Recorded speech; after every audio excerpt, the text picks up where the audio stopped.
So നമ്മൾ കഴിഞ്ഞ ക്ലാസ്സിൽ കാർനോട്ട് എഞ്ചിൻ അല്ലെങ്കിൽ ഒരു ഹീറ്റ് എഞ്ചിൻ കാർനോട്ട് എഞ്ചിനെ കുറിച്ചും പറഞ്ഞായിരുന്നു, അതിൻ്റെ എഫിഷ്യൻസി കാണുന്ന കാര്യങ്ങളാണ്. Next, different parts of Carnot engine.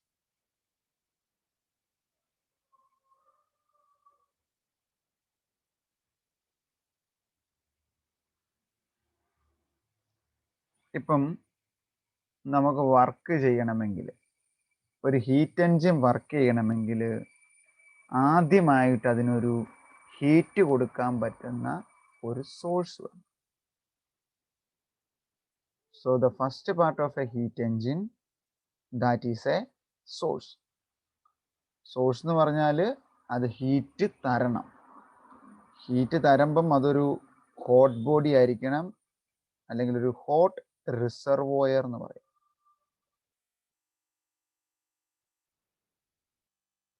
With temperature T1. With temperature T1. അപ്പം T1 എന്ന് പറയുന്ന ഒരു ഹൈ ടെമ്പറേച്ചറുള്ള ഹീറ്റ് സപ്ലൈ ചെയ്യാൻ പറ്റുന്ന ഒരു സോഴ്സ്. നോക്കിക്കോണം അതിൻ്റെ ഫിഗർ വരയ്ക്കുന്നത്.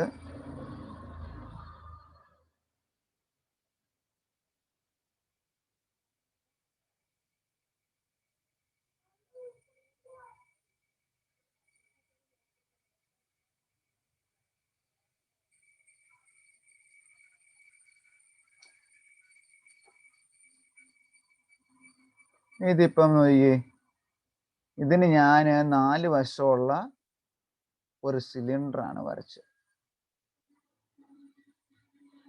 അപ്പം ഈ 3 വശം എന്ന് പറയുന്നത് ഇൻസുലേറ്റിംഗ് സർഫസ് ആയിരിക്കും. ഓക്കെ, ഈ ഒരു വശം എന്ന് പറയുന്നത് കണ്ടക്റ്റീവ് ആയിരിക്കും.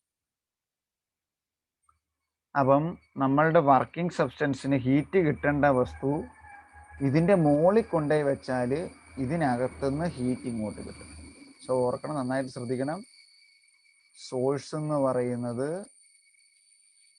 ഹൈ ടെമ്പറേച്ചറിലുള്ള T1 എന്ന് പറഞ്ഞു.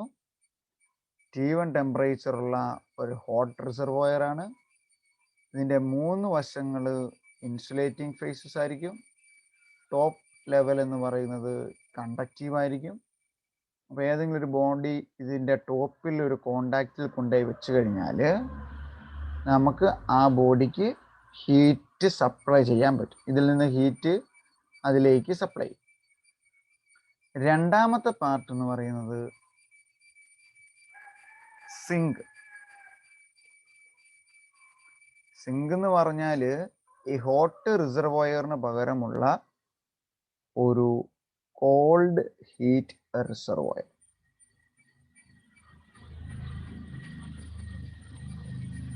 വിത്ത് ടെമ്പറേച്ചർ T2.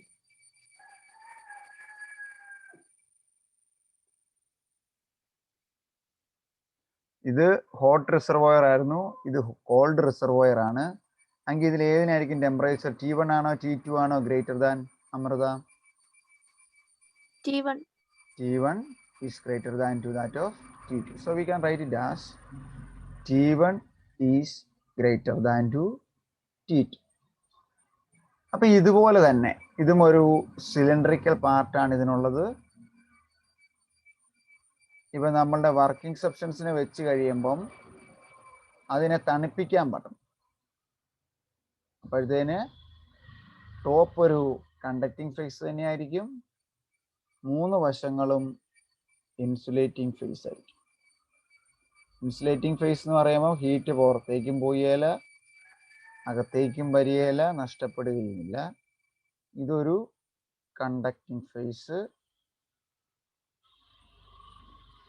ഇതും അത് ഇൻസുലേറ്റിംഗ് ഫേസ് ആയിരിക്കും, അല്ലെ ഇൻസുലേറ്റർ കൊണ്ടായിരിക്കും ഉണ്ടാക്കിയിരിക്കുന്നത്.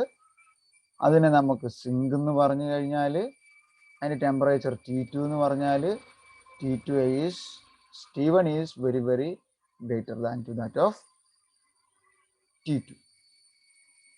എപ്പോഴും സോഴ്സ് ആണ് ഹോട്ട് റിസർവോയർ, ഹോട്ട് റിസർവോയറിൽ നിന്ന് വർക്കിംഗ് സബ്സ്റ്റൻസ് ടെമ്പറേച്ചർ എടുത്ത് വർക്ക് ചെയ്യും. കോൾഡ് റിസർവോയറെ വെച്ച് കഴിയുമ്പം അത് തണുക്കും. ഇനി മൂന്നാമത്തെ പാർട്ട് എന്ന് പറഞ്ഞാൽ ഒരു സ്റ്റാൻഡ് വേണം. സ്റ്റാൻഡിൻ്റെ പ്രത്യേകത ഇതാണ്, അതിൻ്റെ എല്ലാ ഭാഗവും insulator, A perfectly non conducting stand, A perfectly non conducting stand. അപ്പം അതിൻ്റെ പ്രത്യേകത എന്നായിരിക്കും? അതിന് മുകളിൽ നമ്മൾ നമ്മളുടെ ബോഡി വെച്ച് കഴിഞ്ഞാൽ, അല്ലെങ്കിൽ നമ്മൾ ചെയ്യുന്ന വർക്കിംഗ് സബ്സ്റ്റൻസിനല്ലേ വർക്ക് ചെയ്യിപ്പിക്കേണ്ട ഇതിന് വെച്ച് കഴിഞ്ഞാൽ ഒരു വ്യത്യാസവും സംഭവിക്കില്ല, അല്ലെങ്കിൽ ഹീറ്റിന് യാതൊരുവിധ ചേഞ്ചും ഉണ്ടായില്ല. ഇത് മുഴുവൻ ഇൻസുലേറ്റിംഗ് ഫേസ് ആയിരിക്കും, ഇത് മുഴുവൻ ഇൻസുലേറ്ററാണ്. അപ്പം ഇതിൻ്റെ മുകളിൽ വെച്ചെന്ന് കരുതി ചൂട് കിട്ടുമോ? ഇല്ല.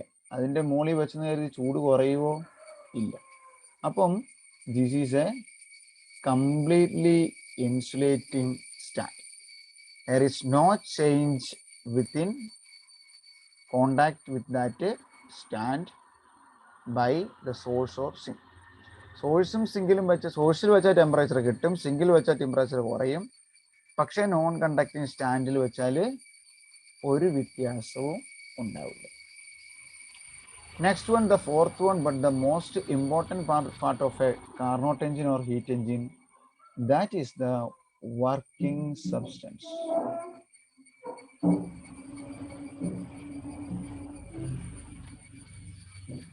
Working substance എന്ന് പറഞ്ഞാൽ it is a cylinder.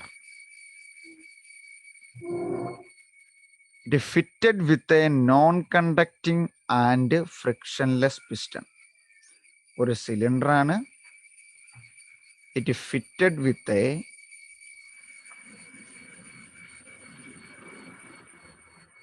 Non conducting, heat കടത്തി വിടിയല, ആൻഡ് ഫ്രിക്ഷനും ഇല്ല, frictionless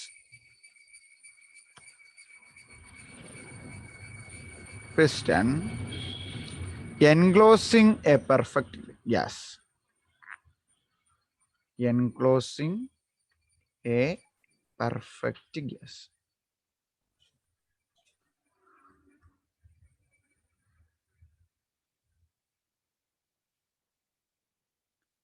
Its walls are perfect insulators.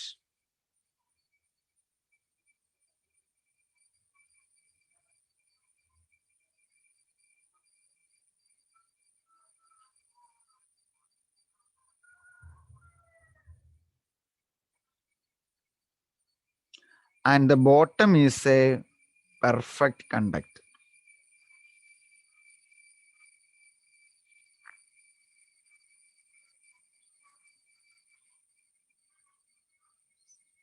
എഴുതിയത് കണ്ട് പേടിക്കേണ്ട കാര്യമൊന്നുമില്ല, വളരെ എളുപ്പമാണ്.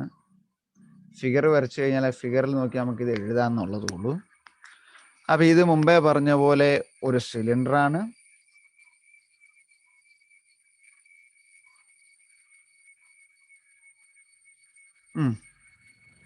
പിന്നെ എന്നാ പറഞ്ഞത്? ആ സിലിണ്ടറിൻ്റെ ടോപ്പ് ഒരു പിസ്റ്റൺ കൊണ്ട് അടച്ചിരിക്കുക. ഇതാണ് ഇപ്പം നമ്മളുടെ സിലിണ്ടർ.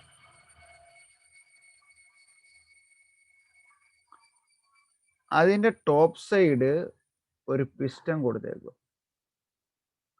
ഫ്രിക്ഷനും ഇല്ല, നോൺ കണ്ടക്റ്റിങ്ങുമായ ഒരു പിസ്റ്റൺ കൊടുത്തു. ഇനി ഇവിടുത്തെ വർക്കിംഗ് സബ്സ്റ്റൻസ് എന്നാന്നാ പറഞ്ഞേ? ഇവിടുത്തെ വർക്കിംഗ് സബ്സ്റ്റൻസ് ആരായിരിക്കും? It is A perfect gas. അപ്പൊ ഇതിനകത്ത് എന്നതാണ് നിറച്ചിരിക്കുന്നത്? ഇതിനകത്ത് ഒരു ഗ്യാസ് നിറച്ചിരിക്കുക. ആ ഗ്യാസ് ആണ് ഇവിടെ വർക്കിംഗ് സബ്സ്റ്റൻസ് ആയിട്ട് ആക്ട് ചെയ്യും. ഇനി അതിൻ്റെ ബോട്ടം കണ്ടക്റ്റീവ് ആയിരിക്കും, വശങ്ങൾ രണ്ടും ഇൻസുലേറ്റിംഗ് ആയിരിക്കും.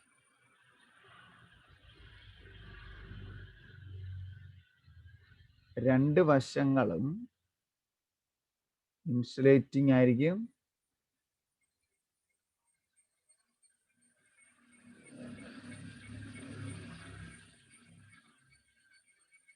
പക്ഷെ അതിന്റെ ബോട്ടം സൈഡ് എന്ന് പറയുന്നത് കണ്ടക്റ്റീവ് ആയിരിക്കും.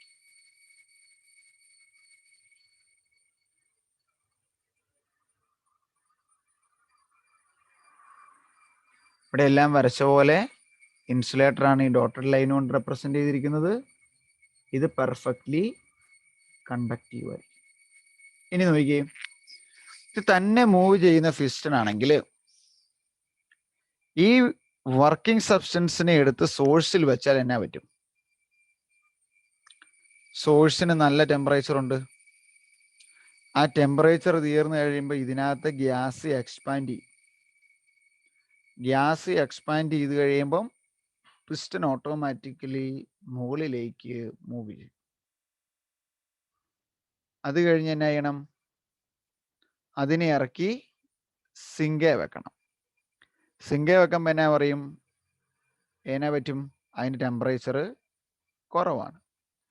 അപ്പം ഈ പിസ്റ്റൺ മുകളിലേക്ക് ഗ്യാസ് ടെമ്പറേച്ചർ കിട്ടി മുകളിലേക്ക് പോയത് പിന്നെ എന്നാ പറ്റും? തിരിച്ചതിൻ്റെ ഇനിഷ്യൽ കണ്ടീഷനിലേക്ക് വരും. ഇതിനിടയ്ക്ക് നമുക്ക് എപ്പോഴെങ്കിലും നോ ചേഞ്ച് അല്ലെങ്കിൽ ഹീറ്റ് വേണ്ട, കൊടുക്കുകയും വേണ്ട, എടുക്കുകയും വേണ്ട, അങ്ങനെയുള്ള അവസരമാണെങ്കിൽ നമ്മൾ അത് ഇറക്കി സ്റ്റാൻഡേ വെക്കണം. ഇവിടെ കണ്ടക്റ്റീവ് ആണല്ലോ 5B. ഹലോ, അഞ്ജുനെ കേൾക്കാവോ? 5B ഇല്ല. അൻസീന എ. ഇതിന്റെ ടോപ്പ് കണ്ടക്റ്റീവ് അല്ലേ? ഓക്കെ, ഇതിന്റെ ടോപ്പ് കണ്ടക്റ്റീവ് ആണ്. അപ്പൊ ഈ നമ്മളുടെ വർക്കിംഗ് സബ്സ്റ്റൻസിന് ഇവിടെ വെച്ചാൽ എന്നാ പറ്റും? വർക്കിംഗ് സബ്സ്റ്റൻസിന്റെ ബോട്ടം കണ്ടക്റ്റീവാണ്. അപ്പൊ ഇത് രണ്ടും കൂടെ ഇങ്ങനെ വെച്ച് കഴിയുമ്പോഴത്തേന് ഇവിടുത്തെ ടെമ്പറേച്ചർ വർക്കിംഗ് സബ്സ്റ്റൻസിന് കിട്ടും. ഗ്യാസ് എക്സ്പാൻഡ് ചെയ്യും. ഇനി അതിനുണ്ടാകുന്ന എക്സ്പാൻഷനൊക്കെ ഏതാന്ന് തൊട്ട് താഴെ ഞാൻ അതിൻ്റെ സൈക്കിൾ പറയാൻ പറഞ്ഞോളാം. ഗ്യാസ് എക്സ്പാൻഡ് ചെയ്യും. ഇനി അതിനെ ഇറക്കി സിങ്കെ വെച്ചാൽ എന്നാ പറ്റും? ടെമ്പറേച്ചർ കുറയും, പിസ്റ്റൺ താഴത്തോട്ട് താഴും, ഗ്യാസ് കംപ്രസ് ചെയ്യും. ഒരു വ്യത്യാസവും വേണ്ടെങ്കിൽ അതിനെ സ്റ്റാൻഡിൽ വെച്ചാൽ മതി. Actually these are the 4 parts: source, sink, stand, working substance. In which working substance ശ്രദ്ധിക്കണം, ഒരു പെർഫെക്റ്റ് ഗ്യാസ്, ഒരു frictionless piston, non conducting piston കൊടുക്കുന്നു. അതിൻ്റെ ബോട്ടം കണ്ടക്റ്റീവ് ആണ്. അതിവിടെ വെച്ചാൽ ടെമ്പറേച്ചർ എടുക്കും, ഇവിടെ വെച്ചാൽ ടെമ്പറേച്ചർ തിരിച്ച് കോൾഡ് ബോഡിയിലോട്ട് പോരും. ഇവിടെ വെച്ച് കഴിഞ്ഞാൽ അത് എക്സ്പാൻഡ് ചെയ്യും, അല്ലെങ്കിൽ പിസ്റ്റൺ മുകളിലേക്ക് പോകും. ഇവിടെ വെച്ച് കഴിഞ്ഞാൽ അത് കംപ്രസ് ചെയ്യും, അല്ലെങ്കിൽ പിസ്റ്റൺ താഴേക്ക് പോകും. ടിനി ചന്ദ്രൻ, മനസ്സിലായോ? മനസ്സിലായി സർ. ക്ലിയർ അല്ലേ? സംശയമല്ലോ?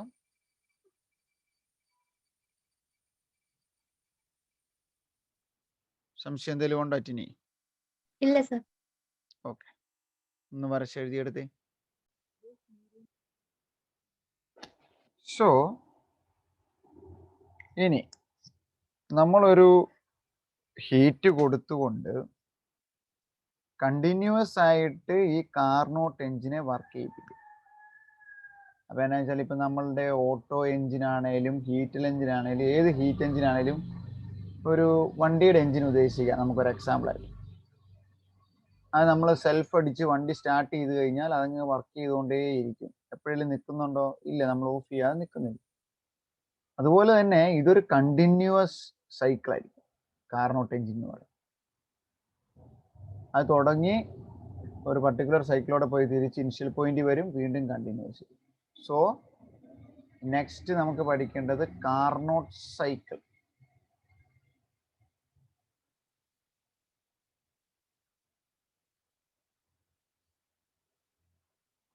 ഇതിന്റെ ഫിഗർ എനിക്ക് തോന്നുന്നു നമ്മൾ +2 പഠിച്ചതാണെന്ന് തോന്നുന്നു അല്ലേ? കാർനോട്ട് സൈക്കിള് പഠിച്ചായിരുന്നു അമൃത? PV, pressure versus volume graph. നന്നായിട്ട് ശ്രദ്ധിച്ചിരിക്കണം. മനസ്സിലായില്ലെങ്കിൽ ഒന്നും ചെയ്യാൻ പറ്റില്ല. ഇപ്പൊ നമ്മൾ നമ്മളുടെ എക്സ് ആക്സിസിൽ വോളിയവും വൈ ആക്സിസിൽ പ്രഷറും എടുത്തു.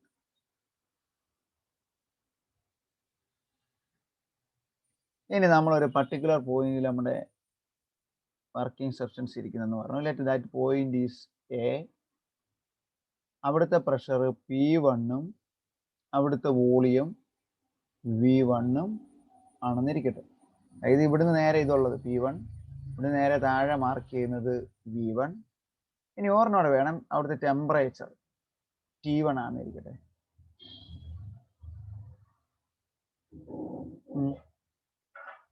ഇനി നമ്മൾ പറയുകയാണ് ഫസ്റ്റ് സൈക്കിൾ എന്ന് പറയുന്നത് isothermal expansion. First cycle isothermal expansion.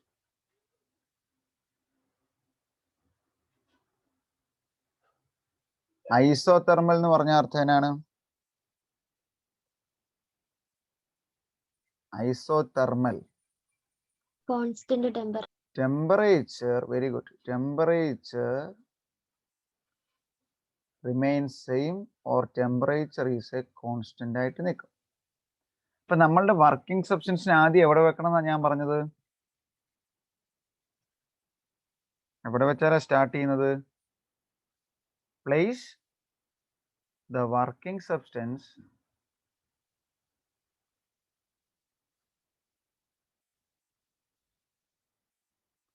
on the source. സോഴ്സിൽ വെക്കുക. സോഴ്സിന്റെ ടെമ്പറേച്ചർ എത്രയാ? സോഴ്സിന്റെ ടെമ്പറേച്ചർ എത്രയായിരുന്നു? T1. അതുകൊണ്ടാണ് ഇവിടെ T1 എന്ന് കൊടുത്തത്. ഇപ്പൊ മനസ്സിലായോ? അപ്പൊ എന്നാ ചെയ്യൂന്നാ പറഞ്ഞത്? This working substance or the perfect gas expand. Yes, expand and the piston move upwards. Piston മുകളിലേക്ക് പോയി എന്ന് പറഞ്ഞാൽ പ്രഷർ കൂടുകയോ കുറയുമോ? പിസ്റ്റൺ മുകളിലേക്ക് പോയി. പെർഫെക്റ്റ് ഗ്യാസ് എക്സ്പാൻഡ് ചെയ്ത് പിസ്റ്റൺ മുകളിലേക്ക് ഉയർന്നു കഴിഞ്ഞാൽ പ്രഷറിന് എന്ത് വ്യത്യാസം പറ്റും അമൃത? പ്രഷർ കുറയും. വോളിയോ അൻസീന വോളിയം കൂടും. ടെമ്പറേച്ചറോ ടിനി? ടെമ്പറേച്ചർ ടിനി ചന്ദ്രൻ സഞ്ജീവ്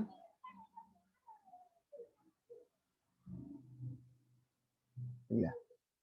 അമൃത ടെമ്പറേച്ചർ എങ്ങനെയാണ് ഇവിടെ? കൂടും. ടെമ്പറേച്ചർ കൂടില്ല. നമ്മൾ എന്നാന്നാ പറഞ്ഞേ? It is an isothermal expansion. Temperature T1 ആണ് A1 എന്ന് പറയുന്ന പോയിന്റ് എങ്കിൽ ഐസോതെർമൽ എക്സ്പാൻഷൻ കഴിയുമ്പോഴും ഏത് തന്നെയായിരിക്കും? T1. പ്രഷർ കുറയണം. അപ്പൊ ഗ്രാഫ് താഴേക്ക് വരും. ഉണ്ടോ? വോളിയം ഇങ്ങോട്ട് കൂടി അല്ലെ, ഇവിടുന്ന് ഇങ്ങോട്ട് പോയി. So this is A point B. At that point pressure is varied, volume is varied. അപ്പൊ P2 എന്ന്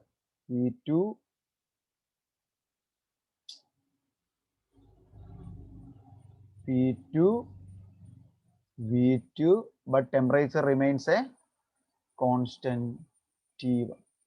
So that is an isothermal expansion. ആദ്യത്തെ കർവ് വരച്ച് മനസ്സിലായോ?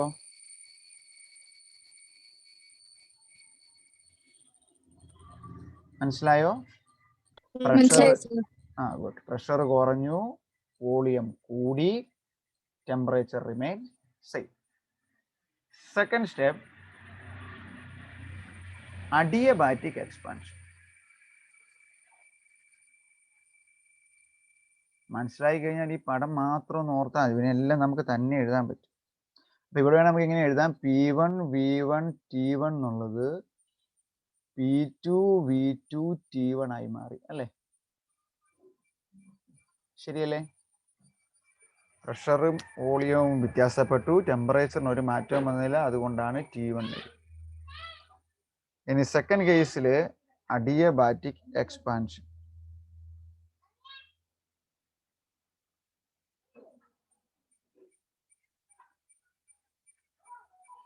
ഒരു second.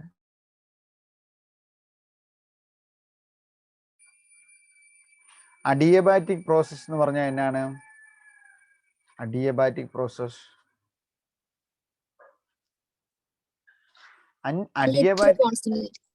Heat is A constant, അല്ലെങ്കിൽ heat എടുക്കുകയുമില്ല, heat നഷ്ടപ്പെടുത്തുകയില്ല.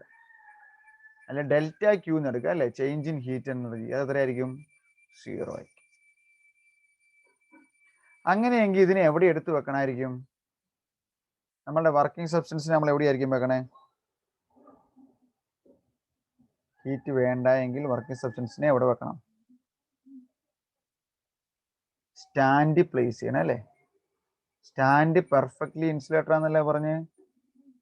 Place the working substance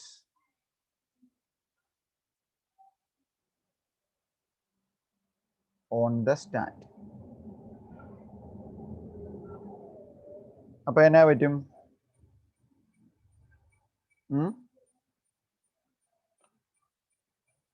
കുറച്ചു നേരം അങ്ങനെ ഹീറ്റ് എടുക്കുന്നുമില്ല കൊടുക്കുന്നുമില്ല.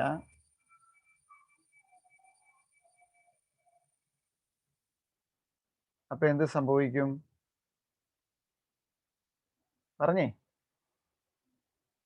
അഡിയബാറ്റിക് എക്സ്പാൻഷൻ ആണ് നടക്കണമെന്ന് പറഞ്ഞു. ഹീറ്റ് എടുക്കാതെ അഡിയബാറ്റിക് എക്സ്പാൻഷൻ. അപ്പൊ എക്സ്പാൻഷൻ ആണെങ്കിൽ എന്തൊക്കെ മാറ്റം വരും? പ്രഷർ എങ്ങനെയാവും? എക്സ്പാൻഷൻ പ്രഷർ കുറയും, വീണ്ടും കുറയും. വോളിയം കൂടും, ടെമ്പറേച്ചർ മാറും അല്ലേ? അല്ലേ? ഒരു ഹോട്ടായിരുന്ന സാധനം എടുത്തു ഇതേ കൊണ്ടുപോയി വെച്ചു, ഹീറ്റ് എടുക്കുന്നൊന്നുമില്ല, പക്ഷെ അതിൻ്റെ എന്നാ പറയണേ, ഹീറ്റ് കൂടുതലായിട്ട് എടുക്കുന്നുമില്ല കളയുന്നുമില്ല. But temperature not a constant. Isothermal അല്ല, അഡിയബാറ്റിക്. Temperature also change. അപ്പൊ ഇവിടെ തുടങ്ങിയപ്പോൾ ഏതിലാണ് ഇരുന്നേച്ചത്? P2 V2 T1 ഇരുന്നേച്ച്. അതെങ്ങോട്ട് മാറും? പ്രഷർ മാറി, വോളിയം മാറി, ടെമ്പറേച്ചർ മാറി, T1 മാറി T2 ആവും. അപ്പം പ്രഷർ എക്സ്പാൻഷൻ, പ്രഷർ കുറഞ്ഞു, വോളിയം കൂടി. കണ്ട? അവിടെ വരുമ്പോൾ എന്തൊക്കെ പോയിന്റ് ആയിരിക്കും? സിയില് P3 V3 but T1 is changes to T2. ഇനി നമുക്ക് തിരിച്ച് എ എന്ന് പറയുന്ന പോയിന്റ് തിരിച്ചു വരണം. അപ്പൊ അതിനായി ചോദിച്ചു കഴിഞ്ഞാൽ ഇതിന്റെ സെയിം ആദ്യം ഐസോതെർമൽ എക്സ്പാൻഷൻ ആയിരുന്നു, പിന്നെ അഡിയബാറ്റിക് എക്സ്പാൻഷൻ ആയി. അഡിയബാറ്റിക് എക്സ്പാൻഷൻ ആണ്. എക്സ്പാൻഷൻ ആകുമ്പം വോളിയം കൂടും, വോളിയം ഇങ്ങോട്ട് കൂടി, ഇവിടുന്ന് വന്നപ്പം വോളിയം കൂടി, പ്രഷർ കുറഞ്ഞു. അഡിയബാറ്റിക് ഹീറ്റ് ചേഞ്ച് ഇല്ല, പക്ഷെ ടെമ്പറേച്ചറിന് വ്യത്യാസം വരുന്നുണ്ട്. സോ ടെമ്പറേച്ചർ നമ്മളിവിടെ T1 എഴുതിയതിന് മാറ്റി T2 എന്ന് എഴുതി. ഐസോതെർമൽ ആണെങ്കിൽ T1 ആണ്, ഇവിടെ T1 തന്നെ എഴുതാം. ക്ലിയർ അല്ലേടോ? സംശയമൊന്നുമില്ലല്ലോ? Any doubts? Hello?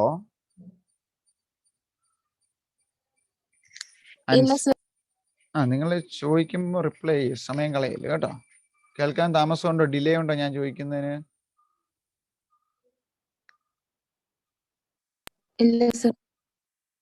Okay, clear ആണല്ലോ അല്ലേ? സംശയമൊന്നുമില്ലല്ലോ? അടുത്തെടുത്തോട്ടെ.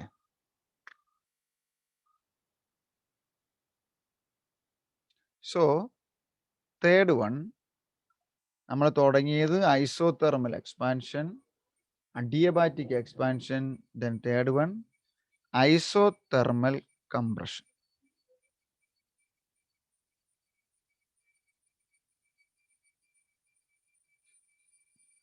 ഐസോതെർമൽ എന്ന് പറഞ്ഞ അർത്ഥം എന്നാണ്?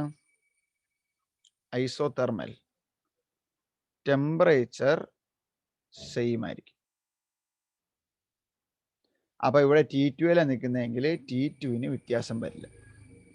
ഇനി കംപ്രഷൻ ആകുമ്പോൾ പ്രഷറും വോളിയം എങ്ങനെയായിരിക്കും? അമൃത,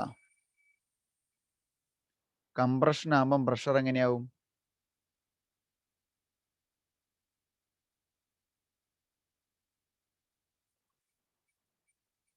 അൻസീന, പ്രഷർ കൂടും വോളിയം കുറയും. കംപ്രഷൻ ആകുമ്പം പ്രഷർ കൂടും വോളിയം കുറയും. ടെമ്പറേച്ചർ ഇവിടെ എങ്ങനെയാ വ്യത്യാസപ്പെടുന്നത്? ഐസോതെർമൽ അല്ലേ, ടെമ്പറേച്ചറിന് വ്യത്യാസമുണ്ടോ? ഇല്ല. T2 സെയിം ആയിട്ട് എക്സിസ്റ്റ് ചെയ്യും. അപ്പൊ ഈ ഗ്രാഫിനെ എങ്ങനെ വരയ്ക്കാം? കുറയും, പി കുറയും, വോളിയവും കുറയും.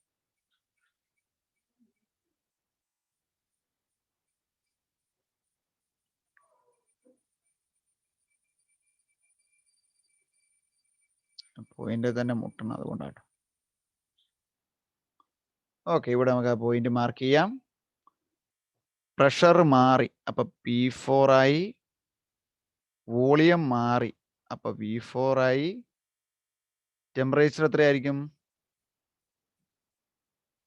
ടെമ്പറേച്ചർ എത്രയായിരിക്കും? T2 സെയിം ആയിരിക്കും, because it is also isothermal.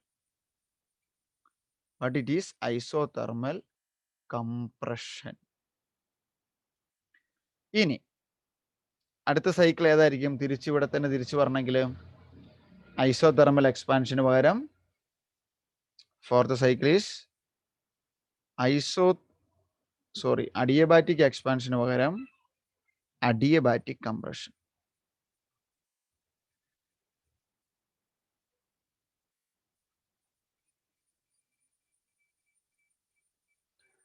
Adiabatic compression എന്ന് പറയുമ്പം നമ്മൾ വീണ്ടും ഇതിനെടുത്ത് എവിടെ വെക്കണം? അപ്പൊ ഇവിടെ ഐസോതെർമൽ കംപ്രഷൻ അല്ലേ, കംപ്രഷൻ പറയുമ്പോൾ ഹീറ്റ് കുറയണം. അപ്പൊ എവിടെ വെക്കണമായിരുന്നു? സിങ്കിൽ വെക്കണം കേട്ടോ. ആദ്യം നമ്മൾ സോഴ്സിൽ വെച്ചു, സോഴ്സിൽ വെച്ചു, സ്റ്റാൻഡേൽ വെച്ചു, സിങ്കിൽ വെച്ചു, വീണ്ടും സ്റ്റാൻഡേൽ വെച്ചു. അഡിയബാറ്റിക് കംപ്രഷൻ ആകുമ്പം എന്തൊക്കെ വ്യത്യാസം വരും? ഡെൽറ്റ ക്യൂവിന് വേറെ വ്യത്യാസമൊന്നുമില്ല. പ്രഷർ മാറും, കംപ്രഷൻ പ്രഷർ കൂടി, വോളിയം കുറഞ്ഞ്, ടെമ്പറേച്ചർ മാറി. അപ്പൊ T2 നിന്ന്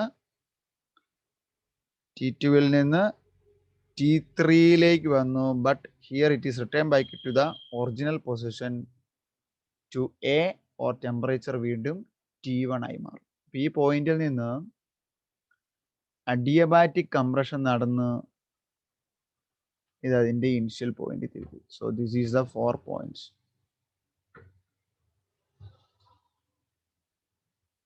So it is adiabatic compression.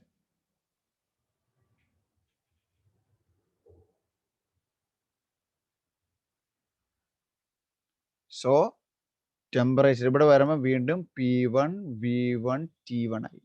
അപ്പൊ ഇതൊരു കണ്ടിന്യൂസ് സൈക്കിൾ ആയിട്ട് കിട്ടിയില്ലേ? ഇതൊരു കണ്ടിന്യൂസ് സൈക്കിൾ ആയിട്ട് കിട്ടിയില്ലേടോ? എങ്ങനെയായിരുന്നു? P1 V1 ആദ്യം ഏതായിരുന്നു? Isothermal expansion.